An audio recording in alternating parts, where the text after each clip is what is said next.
Иногда жизнь делает резкий поворот не из-за катастрофы, а из-за одного короткого звонка. Алла узнала это на собственном опыте. Она возвращалась домой с видом человека, у которого на сердце солнечно. В руках папка с гербовой печатью нотариуса. Оформление наследства завершено. Неожиданная удача. Подарок судьбе, о котором она пока никому не рассказала. Хотелось устроить сюрприз мужу, Сергею, и увидеть, как загорятся его глаза. Но стоило ей тихо открыть дверь, как в воздухе разрезал гул голосов. На кухне кто-то кричал, спорил, перебивая. Алла застыла, будто в доме чужие. Она узнала два голоса, старческий и резкий, и сердце ухнуло вниз. Так говорила только свекровь, а другой голос, он принадлежал их арендодательнице. Что она здесь делает? Шагнула ближе, но слова, долетавшие из кухни, были такими, что ноги ослабли. Впервые за долгое время ей захотелось просто исчезнуть. Несколько дней назад все было по-другому. Тогда их главной бедой были старые окна. Каждой зимой в них свистел ветер, летом текла дождевая вода. Сергей все грозился прибить створки гвоздями, но тогда не проветришь. Решили обратиться к хозяйке квартиры, строгой Варваре Семеновне. «Мы поставим пластиковые окна за свой счет», — просила Алла спокойно, «а вы просто выщите из аренды». Ответ был холоден, как февральский утренник. «Меня и так все устраивает. Не нравится — ищите другое жилье». И все. Так же коротко, как отрезают веревку. Сергей потом долго ходил по комнате, прикусывая губу. Вот ведь упрямая старуха. «Потерпи», — мягко сказала Алла, — «мы ведь не навсегда». Но внутри копилось раздражение. Маленькая съемная квартира, сырость, облупленные стены, капающая раковина — все это выжигало силы. Они мечтали о собственном жилье, но позволить себе пока не могли. Зарплаты едва хватало на кредит за старенькую машину, которую Сергей купил, чтобы подрабатывать по вечерам в такси. И вот тогда, в тот серый вечер, когда надежда почти выцвела, раздался тот самый звонок. «Алла Ивановна Соколова?» — спросил строгий женский голос. «Да? А кто говорит?» «Нотариальная контора. У вас открыто наследственное дело. Просим завтра подъехать в 11 утра». Слова повисли в воздухе. Алла даже не сразу поверила, что слышит это всерьез. «Какое наследство? От кого?» «Женщина, я не справочная. Приезжайте, узнаете». Гудки. Тишина. Телефон в руке будто потяжелел. Наследство. От кого? Она прокрутила в голове всех знакомых, никого, кто мог бы оставить ей хоть копейку. «Наверное, ошибка», — решила она и промолчала мужу. Зачем обнадеживать напрасно? Но ночь прошла тревожно, мысли не отпускали. Утром она отпросилась с работы, села в переполненный автобус и, прижимая к груди сумку, ехала к нотариусу, пока город за окном скользил, как в тумане. В кабинете пахло бумагой и кофе. За столом сидел уставший нотариус, листая папку. «Алла Ивановна Соколова. Вот, подпишите здесь и здесь». Она взяла ручку, но рука дрожала. «Можно спросить, от кого?» «От гражданки Раисы Мироновой. Знаете такую?» Алла вскинула глаза. Конечно, знала. Соседка по старому двору, одинокая женщина, которой она когда-то носила еду и помогала с покупками. Они общались тепло, но после переезда связь оборвалась. «Но почему я?» Цитирую завещание: «За доброе сердце и верность человеческой доброте». Алла молча подписала бумаги. На секунду показалось, что ком подступает к горлу. Выйдя на улицу, она вдохнула свежий воздух. Солнце било в глаза, город шумел, но внутри стояла тишина. Раиса. Не забыла меня. В этот момент судьба словно перевернула страницу ее жизни. Только Алла еще не знала, что дома ее ждет разговор, после которого она по-настоящему поймет цену доброты. Иногда правда не приходит громом. Она шепчет из-за дверей, как чужой голос в темноте. Алла стояла в прихожей, прислонившись к стене, и не могла заставить себя сделать шаг. Она еще держала сумку, где лежали нотариальные документы, но радость от полученного наследства испарялась, как пар над чайником. Ее внимание приковал шум за тонкой стеной. Громкие голоса, перебивающие друг друга, то резкие, то жалобные. Сначала она подумала, что ошиблась. Может, соседка пришла. Но через секунду различила знакомые интонации. Один голос принадлежал Варваре Семеновне, хозяйке квартиры, а другой — ее свекрови, Галине Тимофеевне. И это уже было странно. Они ведь даже не знали друг друга лично.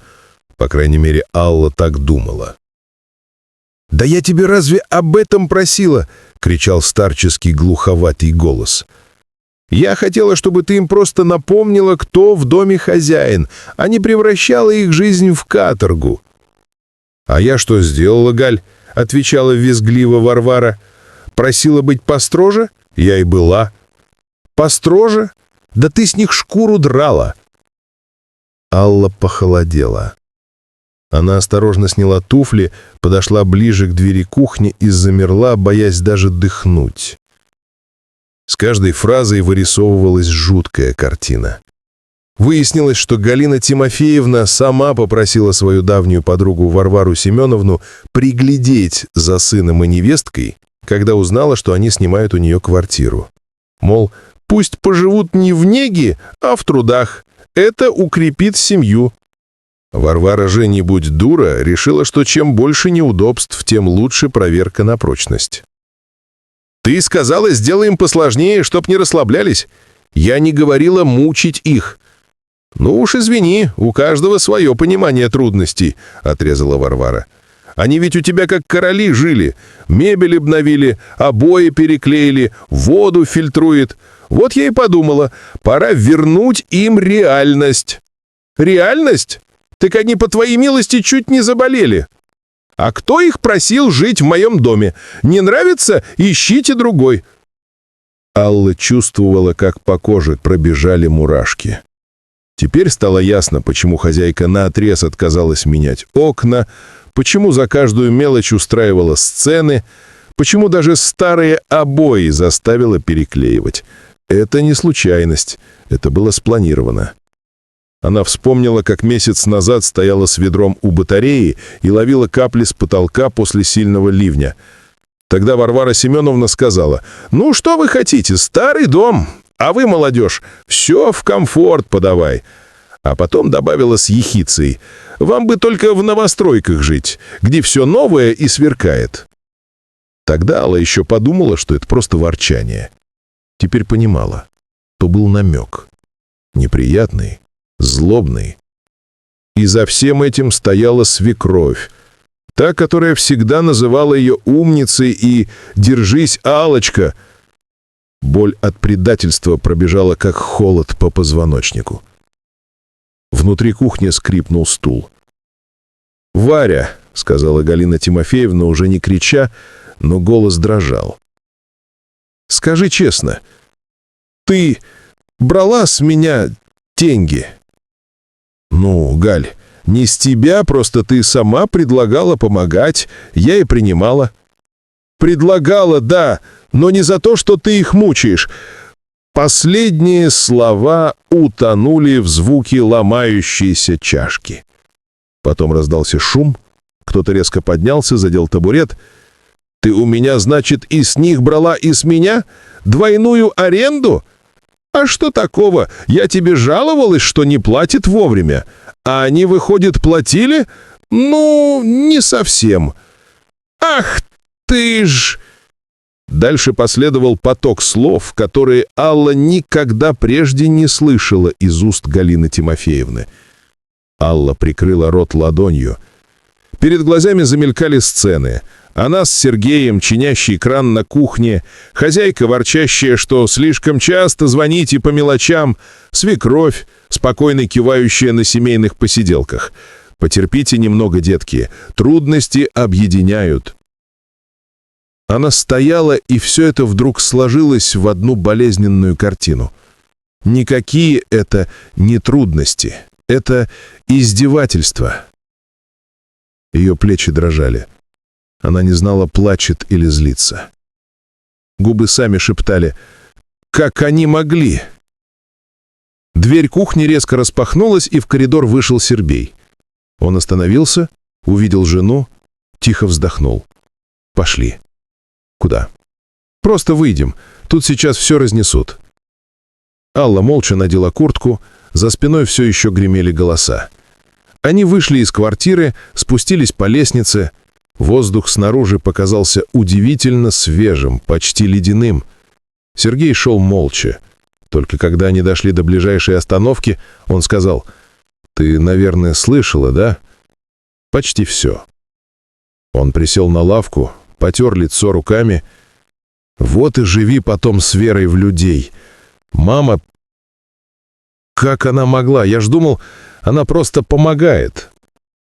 «Может, хотела как лучше», — тихо сказала Алла. «Ну кто сказал, что лучше — это больно?» Они зашли в маленькую кофейню у перекрестка. Там пахло свежей печенкой и дождем, который только что закончился. За стеклом медленно текли машины, отражая желтый свет фонарей. Сергей долго молчал, глядя в кружку. «Я сегодня понял одну вещь», — сказал наконец. «Если хочешь, чтобы тебя уважали, нельзя вечно быть терпеливым. Надо хоть раз сказать «хватит». Может, и правда хватит. Мы столько лет ждем, когда станет легче. Может, пора самим сделать шаг? Куда шагать, Ал? На съемное жилье цены кусаются». Она усмехнулась краешком губ.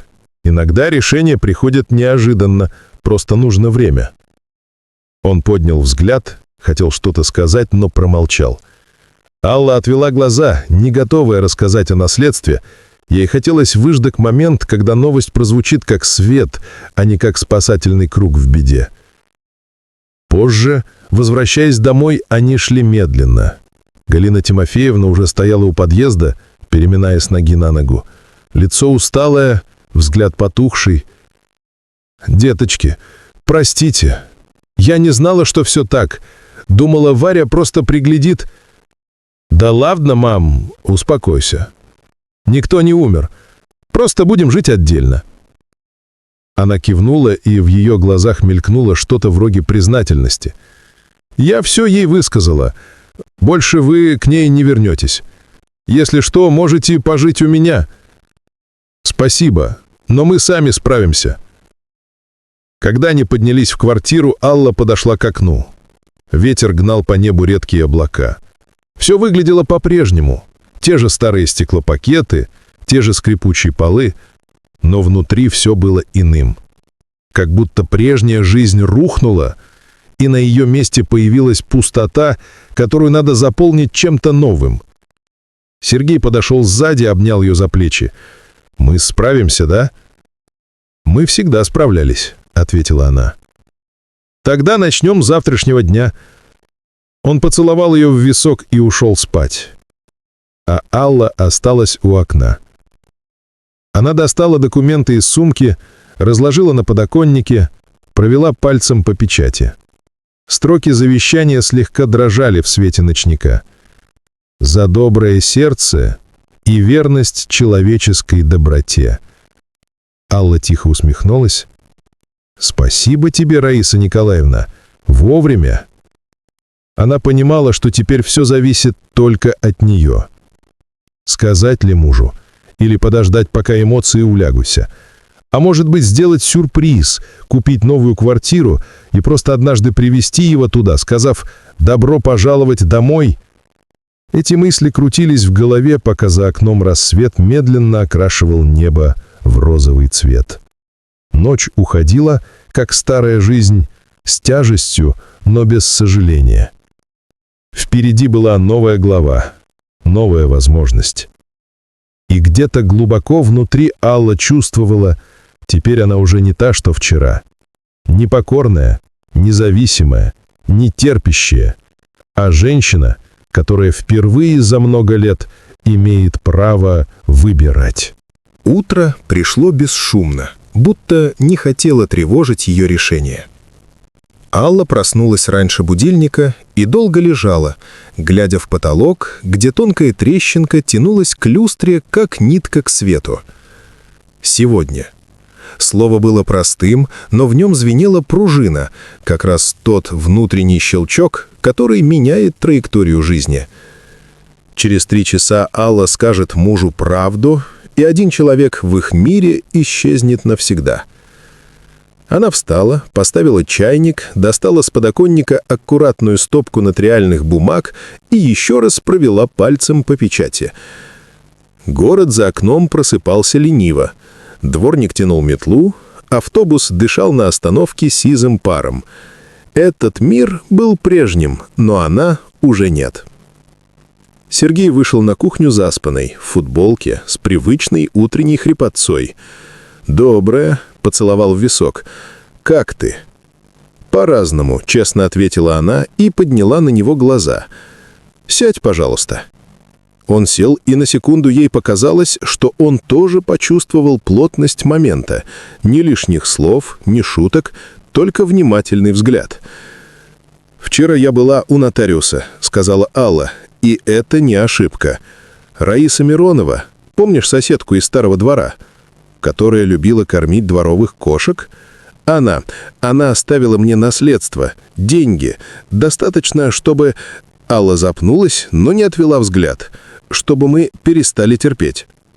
Сергей долго молчал, на лице отразились сразу несколько чувств: удивление, недоверие, растерянная радость и что-то еще, тонкое, взрослое, ответственность.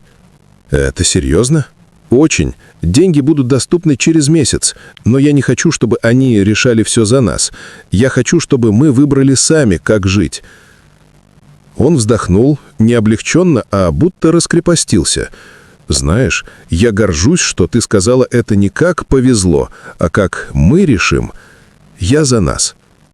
Они сидели в тишине, и в этой тишине впервые не было страха, только ясность. «У меня 3 пункта», — сказала Алла. «Первый — мы съезжаем отсюда в ближайшую неделю. Второй — без скандалов, но четко ставим границы. Третий — часть наследства на что-то, что останется после нас, не только вещи». «Согласен», — кивнул Сергей, — «но есть еще пункт 0. Какой?» «Маме. Мы поговорим. Без крика, но так, чтобы нас услышали». Разговор состоялся в тот же день. Галина Тимофеевна открыла дверь осторожно, как открывают двери, за которыми вчера сгорели мосты. Лицо усталое, в руках сложенный платок. «Деточки», — начала она, но Сергей поднял ладонь. «Мам, без деточек, мы взрослые. Давай по-честному». Они прошли на кухню, Галина поставила чайник, потеребила край скатерти. «Я глупость сделала, думала, трудности укрепят вас, а устроила вам холод и унижение. Варя, с ней я разберусь». Алла присела напротив, подалась чуть вперед. «Нам важно не это. Нам важно, чтобы ты понимала, семья — это не экзамен на выживание. Мы не курсанты в лагере, и ты не инструктор. Если хочешь помогать, помогай, но не через чужие руки и не скрытно». Галина смотрела на нее долго, почти пристально, потом кивнула. «Согласна. И простите, если можно». «Можно», — сказал Сергей, — «но давай установим правила. Мы живем отдельно, решение по нашей жизни принимаем мы. Ты желанный гость, а не ревизор». «Договорились», — выдохнула она и, помолчав, достала из буфета конверт. «Я копила. С отцом мы, складывали на всякий. Возьмите. Половина тебе, Сереж, половина Алле. Честно будет». Алла посмотрела на Сергея, он на нее, и оба улыбнулись одинаково, благодарные и немного растерянно. Мир не черно-белый, и в этом его правда. Но прежде чем они уедут, Алла зайдет к Варваре, и та скажет фразу, после которой возвращаться в этот дом станет невозможным. К Варваре Семеновне Алла пошла одна, не из жажды сцены, из уважения к границам, своим. Хозяйка открыла дверь настежь, тяжело оперлась о косяк, смерила взглядом. «О, королева явилась! Чего надо?» «Рассчитаться и попрощаться. Мы съезжаем в воскресенье». «С чего это вдруг? Нашла золотую жилу? — хмыкнула Варвара. «Или мамочка раскошелилась?» Алла положила на тумбу конверт с последней оплатой и еще один с суммой за уборку подъезда, которую хозяйка требовала в счет порядка. «Вот как вы любите, по списку. А мебель? А ковры? Обои новые вы мне испортили?» — вскинулась та. «Я вас заставлю все вернуть». Варвара Семеновна, Алла впервые назвала ее спокойно, без привычной внутренней дрожи. В договоре нет ни слова об обоях и коврах. Вы много лет брали за порядок, но в доме плесень, проводка искрит, окна. Вы знаете сами. Я не пришла обвинять. Я пришла закончить. «Смотри, как заговорила», — сузила глаза хозяйка. «Деньги откуда? У таких, как вы, денег не водится». «У таких, как мы», — усмехнулась Алла уголком губ, — «водится достоинство. До свидания». Она развернулась и ушла, не хлопнув дверью. Ее шаги по лестнице звучали неожиданно легко, будто кто-то снял с ног невидимые гири. На первом пролете она остановилась. Рядом валялся чужой телефон со вскрывшейся крышкой. Экран мигал уведомлением. «Варя, ну как, подняла им аренду?» Алла подняла, мгновенно поняла, чей, и также молча положила на подоконник. «Нет, это не мое оружие. Моя война закончена». Неделя превратилась в набор четких действий. Сергей нашел через знакомого мини-грузовик, друзья пообещали помочь с коробками, Галина Тимофеевна настояла, чтобы накрыть на дорожку стол, и это был первый ее эмоциональный жест без примеси контроля, теплый, родной. Вечерами они просматривали сайты с объявлениями. Алла выписывала адреса в блокнот, ставила пометки: «Светлая кухня», «Двор без машин», «Лифт», «Школа в шаговой доступности». Сергей шутил про школу, мол, мы ж пока без детей, а она не спорила. Для нее эта строка была не про завтра, а про право мечтать. Они сходили в банк, поговорили со знакомым юристом о процедуре. Никакой суеты, документы в папку, даты в календарь, сумма на отдельный счет. Они впервые смотрели на деньги не как на штурвал, а как на инструмент. В одной из ночей Алла проснулась от шума, за окном кто-то спешно тащил коробки. Она подошла к окну, Варвара Семеновна с племянником выносили старый диван, а за ними хромал столик с отбитым углом. На минуту их взгляды встретились. Ни злости, ни победы, только усталость двух женщин, которые слишком долго держали дом на упрямстве. Алла впервые кивнула, Варвара отвела глаза. Они смотрели квартиры 3 дня. Первая просторная, но темная, вторая солнечная, но окна на шумную трассу, третья будто ждала их. 5-й этаж, лифт работает бесшумно, в прихожей светлая плитка, в гостиной дубовый пол без скрипа. Кухня смотрела в окно на двор, где вечерами играли дети, и старики гоняли в шахматы под раскидистой липой. «Тут пахнет хлебом», — сказала Алла. «Тут пахнет домом», — поправил Сергей. Хозяйка, сухонькая женщина с тонкими пальцами, рассказывала без нажима. Делали ремонт себе, но сын совместно позвал переехать ближе к морю. «Возьмите, если душа ляжет», — просто сказала она. Душа легла почти сразу, не от обоев и не от евроформата, от тишины, которая не давила, а обнимала. Они вышли на лестничную площадку, Сергей посмотрел на Аллу. «Давай здесь». «Давай, но с одним условием». «Каким?» «Мы не тратим все. Часть на подушку безопасности, часть на доброе дело. Я думала, окна в нашем старом доме. Поставить пластик тем, кто живет над нами. Там бабушка с внучкой. Помнишь, как зимой у них промерзает?» «Помню», — кивнул он. «Сделаем, но тихо, чтобы чье-то «спасибо» не звучало как отчет». Сделка прошла ровно. Подписи, печати, рукопожатия. Никаких фейерверков, только чувство, будто у тебя под ногами наконец-то пол, а не зыбкий настил над холодной водой. Переезд был шумным и смешным. Коробки с пометками, кухня без битья, книги очень тяжелые, велосипед, который они так и не катали все лето, стеклянная ваза от коллег. Все отправлялось в новый адрес. Друзья спорили, куда ставить стол. Галина резала салат и причитала над каждой тарелкой, как над новорожденным. И вдруг в этой суете Алла поймала Сергея на том самом взгляде, взрослым и теплым. «Что?» — смехнулась она. «Я просто смотрю и понимаю, что мы это сделали сами. Деньги помогли, но решали мы». Вечером, когда гости разошлись, они сидели на полу среди коробок, пили чай из термоса и молчали.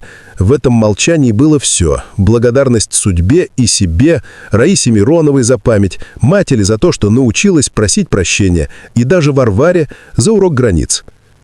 Телефон завибрировал. Сообщения посыпались одно за другим. «Спасибо за окна. Мы не знали, кто оплатил, но девочка перестала кашлять по ночам. Если это вы, низкий поклон». Алла закрыла экран, положила телефон на стол. «Не нужно», — сказала шепотом. «Пусть будет просто тепло». Сергей обнял ее за плечи. «А завтра повесим шторы и начнем жить». Месяц спустя дом уже пах ими, корицей по выходным, сушеными яблоками, свежей бумагой в полке с книгами.